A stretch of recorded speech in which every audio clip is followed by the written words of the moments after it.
It was an intense week in the Senate as Senator Natasha Akpoti-Uduaghan eventually got a 6-month suspension over a breach of the Senate standing rules. Later on the program, Honorable Kafilat Ogbara, chairman of the House of Representatives Committee on Women Affairs and Social Development, will talk extensively on protecting the rights of women and increasing women participation in politics. You're watching the Hallowed Chambers on TVC News. I am Tijesu Adiri, and happy International Women's Day. The anticipated action in the Nigerian Senate began with the arrival of the Kogi Central lawmaker, Senator Natasha Akpoti-Uduaghan, to the legislative chamber after the turbulence that engulfed the Senate in the previous week. The senator was accompanied by her husband as a mark of public support for his wife at a time when she has come under the spotlight following the allegations of sexual harassment she brought up against the president of the Senate, Godswill Akpabio. Inside the chamber, plenary began with a remark by Senator Akpabio denying allegations of sexually harassing his female colleagues, including Senator Natasha Akpoti-Uduaghan. That he has been inundated with calls since the 28th day of February 2025 over some spurious allegations making the rounds in the social media and on television about a purported harassment of the distinguished Senator Natasha Akpoti-Uduaghan. While I am aware that the matters are in court, however, I would like to state clearly that at no time did I ever attempt any sexual harassment on the said distinguished Senator Akpoti-Uduaghan or any other woman for that matter. I and my siblings were raised very well by my late single mother. She died in year 2000. Through very difficult times, and I therefore have the highest regards for women. But Senator Natasha Akpoti-Uduaghan still stood up to formally present her petition against the presiding officer accusing him of sexually assaulting her in 2023. I stand to raise a petition under Order 40. A petition may only be presented to the Senate by a senator who shall affix his or her name at the beginning thereof. The petition is in my name against the President of the Nigerian Senate, His Excellency Senator Godswill Akpabio, for sexual harassment, abuse of office, and malicious obstruction of my legislative functions. You may recall, sir, that on Friday in Arise TV, I did make some statements. And I have decided to narrow these statements in a formal petition against the President of this Senate. So if it may please you, I would humbly step forward and lay this petition. Thank you. You may proceed. Senator Natasha Akpoti-Uduaghan also had a matter before the Senate's Ethics Committee over her misconduct on the floor of the Red Chambers. Her refusal to take up a newly assigned seat put her up against the rules and ethics of the Senate, and the matter was referred to the appropriate committee. However, Senator Natasha Akpoti-Uduaghan failed to honor the invitation of the committee investigating her misconduct on the floor of the Senate. But this didn't stop the work of the committee. The petition she presented today is actually dead on arrival. And I say that because it runs contrary to Order 40, subsection 4, that no senator may present to the Senate a petition signed by him or herself. And that petition, having been signed by her, will not be entertained by this committee. And so, ladies and gentlemen, she's not here. Now I can understand why she's not here. She's probably not here on the order of her lawyers. That being the case, the committee will sit and will deliberate on what we've gotten from distinguished senators that have presented their cases before us and the sergeant at arms, and based on our rule books and all other documents that is available to us, to make a decision here and then make a referral to the full Senate.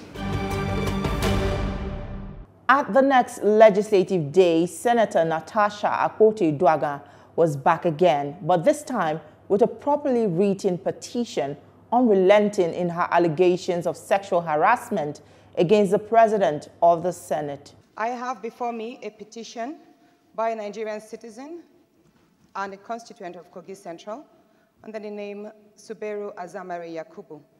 And the petition is against the President of the Nigerian Senate, Senator Godswill Akpabio, for sexual harassment, abuses of office, and malicious obstruction of legislative functions of distinguished Senator Natasha Akpoti-Uduaghan. So with your kind permission, may I please lay this petition? Because as you know, yesterday... Is there any legal impediment? On the subject matter, none, sir. None, sir. Yeah, please proceed to lay the petition. Since you said there is no legal impediment. There is none, sir. Thank you. Don't worry, somebody...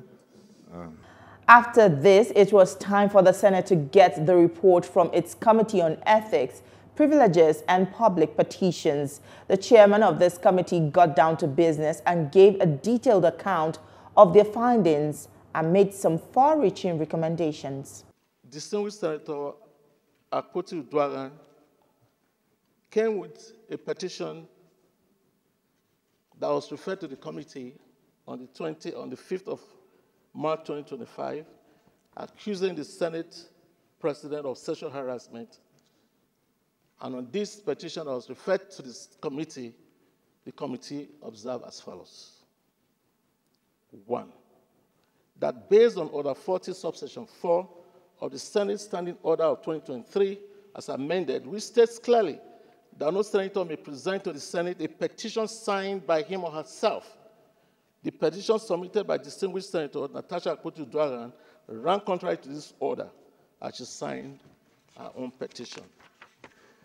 2, that under Order 40, subsection 7 of the Senate Standing Orders 2023 as amended, which states that Senate should not receive or deliberate on any matter to which actions are pending in any court of law, the petition of Senator Natasha Akpoti-Uduaghan being a matter before a law court of competent jurisdiction, the committee therefore cannot deliberate on the petition.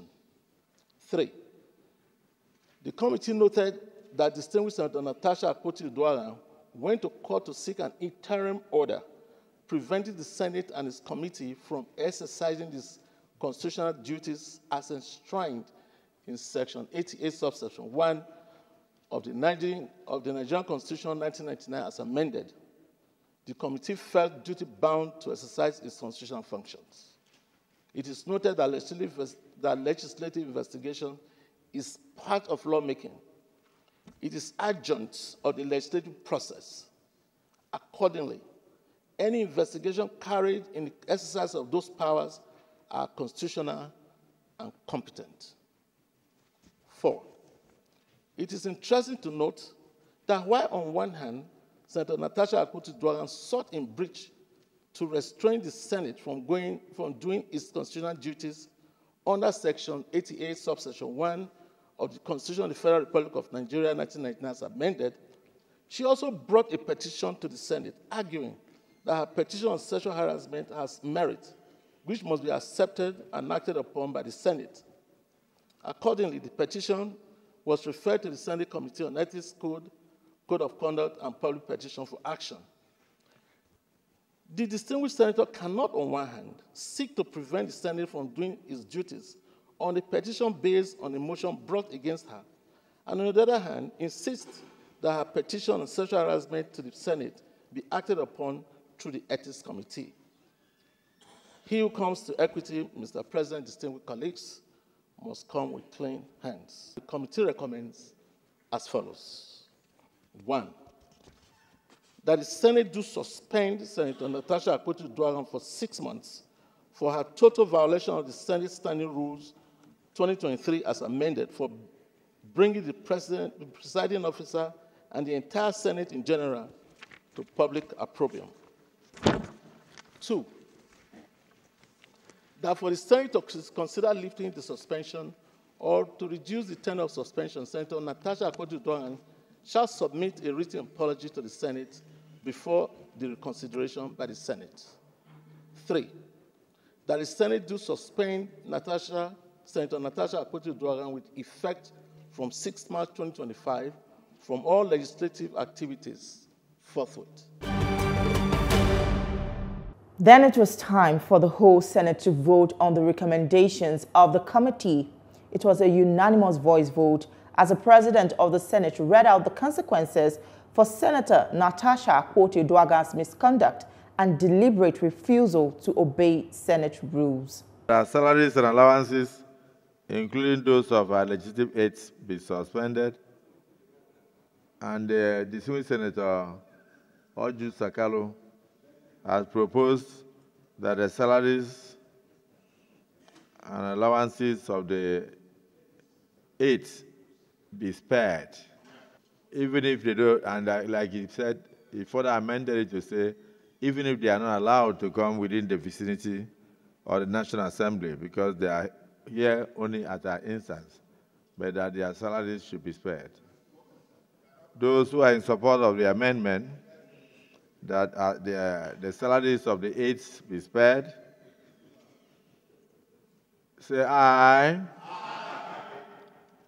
And those who feel that their salaries should also be withheld by the Clerk of National Assembly, say nay. The ayes have it. As Senator Natasha Akpoti-Uduaghan temporarily bowed out of the Senate, she has indicated her resolve to continue the advocacy against injustice, particularly as she pursues her allegations of sexual harassment. This injustice will not be sustained. The pursuit for justice. Still on the decision of the Senate to suspend Senator Natasha Akpoti-Uduaghan, the chairman of the House of Representatives Committee on Women and Social Welfare, Kafilat Ogbara, also gave her view on the controversy. For Senator Natasha and Senator Akpabio, I want to say that I will not be able to comment much on that because I've not investigated. As the chairman House Committee on Women Affairs and Social Development, I think I have a responsibility to take up investigation as an individual and of course as the chairman House Committee on Women Affairs and Social Development. I discussed with Senator Ireti Kingibe after our interview, and I also met with Senator Natasha and I asked her what happened. She told me everything that happened. So my next step is to see the Senate President as soon as I'm able to, see him, so that once I hear that side, then I can comment on the issue. But in the long run, the image of the National Assembly is at stake. And of course, there are a lot of other issues at stake. So, and after those that I've spoken with, I've been able to appeal to them that what should be paramount in the long run is to look at the least of the risk that you can take to ensure that the image, your family image, and the image of the National Assembly is protected. The female federal representative also speaks in this exclusive interview about the efforts to ensure the 35% affirmative action for women in the National Assembly and also fast-track the passage of the gender bills currently before the National Assembly and ultimately increase women participation in governance. It's a matter of necessity. It's a matter of equality, a matter of what is right, and a matter of what is just in the interest of nation building. Because even as young children, we grew up in schools to do our exams together as a man or as a male or as a female, and we get good grades. Even sometimes the girls get better grades. So what the women will bring on board could be better than what even the men are offering. So we are just saying that women should be equally represented just the way the men are. And that is why the clamor is there, the advocacy is still on. We are not relenting. And recently, you know that we also launched a compendium trying to speak to the, power of our women, the qualities that they have, trying to highlight and amplify, their antecedents, their records. Because most of the time, men just look at the women as she's a woman. And sometimes in the plenary in our house here, most of the men, when they want to describe some of my female colleagues, are you talking about the big one? Are you talking about that fair one? Why? And for us, we identify them, those that are engineers, those that are medical doctors, they portray themselves as, I will see them as such. So they needed to see and know what these women or who these women really are. So when they read about their past history, where they are coming from, their experiences and all that, they will get to, respect them for who they really are and see them as such. So, and the major reason for the importance of women is that when women are empowered, you have empowered the world. It's not even just a Nigerian thing. It's not peculiar to Nigeria. It's a global issue. And we need to, see to that, because when a woman is okay at home, the children are automatically okay. And that is the future that is okay. So for us to keep talking about this, it's not that we just want to talk. We are speaking to it in the interest of our development, in the interest of our growth as a nation. The campaign for special seats. Yes. Well, the good thing about this bill is that the sponsor of the bill is a man, is the Deputy Speaker of the House of Representatives, Right Honorable Benjamin Kalu. And it's very important for us today, for our men to start to speak for the women. And we are believing that because the special seats is not a threat to any member seat, we are believing that we'll have our way, hopefully, even though some of them have started to criticize behind the doors. But we are hoping that because we have a leadership that is focused and that is truly sincere about women representation in the parliament and in other leadership positions. And of course, the president of the country as well, he is a gender-sensitive president. And at our last women conference, we gave him, an award of the he for she hero of our time, because we know that he's the only one that holds the record of a president or of a former senator that allowed his wife to contest in the Senate even 3 times after he had contested. So we believe that, there's no better time than now when we have a leadership at the legislative arm, poised to the resolution of what we want, and of course at the executive arm as well. So we believe that we are going to pass through. We are believing that to be supported. We are just, looking up to when we get to the public hearing where other opinions will come in, because there are areas of risk that people have identified. For instance, if women are given special seats, we stand a risk of the men, committing and, seeing that is the only seat meant for women, that we don't have the right to statutory seats that, we already hold. So these are some of the areas we still want to look into, but we are believing that the special seats for women bill will pass through. But we have also discussed that in the interim, we must have an alternative where we are going to have political party reform, because for any woman to be represented, even at the parliament, it has to come from the political parties. And Nigerian as it is, politicians or electorates don't vote for the name or the gender. We vote for political parties. If you look at our ballot papers, we have only political parties on the ballot papers. So once we have a political party reform and all our political parties know that they will not be submitting single gender lists to the electoral body, if they are deliberate and they are intentional about that, then we will have better opportunities, because it will mean that every political party will be presenting at least one woman on their list to the legislative seats at the national level, at the state level, even at the local government level, where we have the councillors, ensuring that at least there is a man, there's a woman, not having all women or all men as the candidates for the political parties. So we believe that this will also go a long way. And there's also nothing bad if we have an executive bill from the president himself Because when we have executive bills from the, bill from the executive arm of government, it tends to, have a louder voice, a louder picture, and a clearer, motive, and the, sincerity of purpose and intention. So we are also looking, to that regard, where we're going to have an executive bill from the president that will be able to show that the president is indeed who we know him to be as regards women representation. There are a lot of challenges that women encounter. One, cultural, these stereotypes, financial issues, violence against us, and a whole lot of others.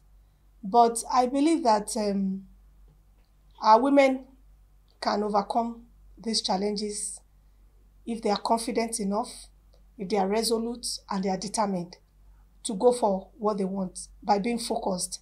Because a lot of times, some of these things are just there to deter you, to scare you, to, take you aback. But once you have these qualities, you'll be able to overcome them. And of course, you must have the fear of God and be spiritually sound. Because this journey of politics is something that you have to be strong with your faith and know that there is nothing anybody can do except the one that God wants to happen.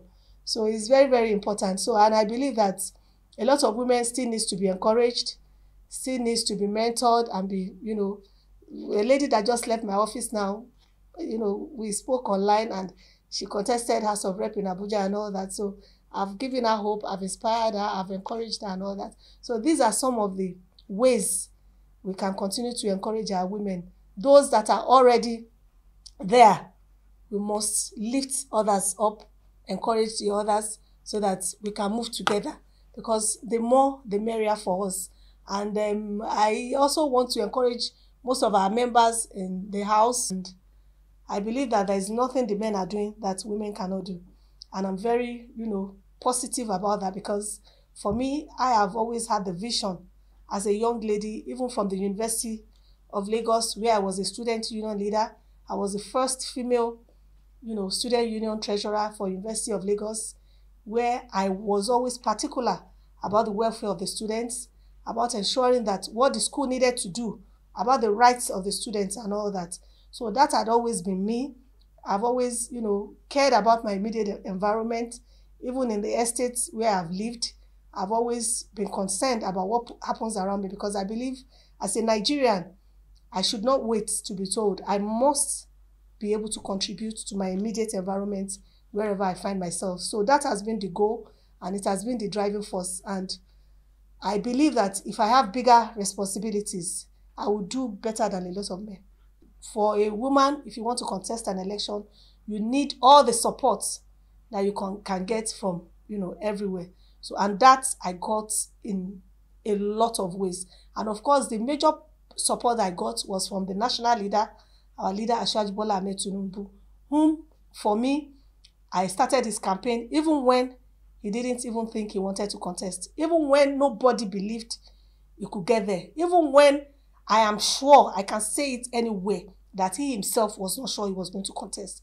That was when people like us started the campaign, and we came together with our resources to form the political slogan, Swagger, the Southwest Agenda, and we started to move around across the whole of the Southwest, the royal fathers, opinion molders, and all, the traditional institutions that we needed to get to, because we knew that once we are able to get, all the people that hold the territories, it will be easy for us to go on with our campaigns. And that we did, and we made a lot of noise about that before we started to extend our tentacles across the whole country. And then gradually, people started the acceptability, because I remember then that a lot of people were calling me and calling me back that, look, who sent you this one you are doing? Who told you you can win the election? You don't know what the Northerners want. You don't know what the political class and all that. But we're not deterred. We're positive because the vision was there, the idea was there, and we were very, very determined about it. And of course, spiritually, the instinct was there that we could make it, and then we moved on. Okay. But as it is here, for me, I don't have much challenges. I try to do what I need to do. And sometimes most of our women that you think they don't speak and you don't think it's worth their being here. It's not like that. They are doing a lot of other things at the background. And sometimes some even don't even understand how to go about some of these things, how to do your bill, how to do your motions and all that. So, and we are already looking to how we can solidify our caucus as women here, and of course nationally as well.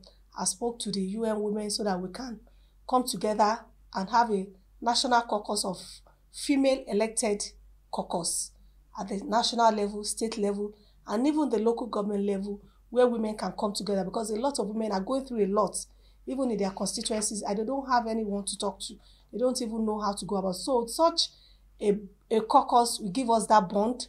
It will give women the opportunity to be able to discuss their problems, their challenges, their issues.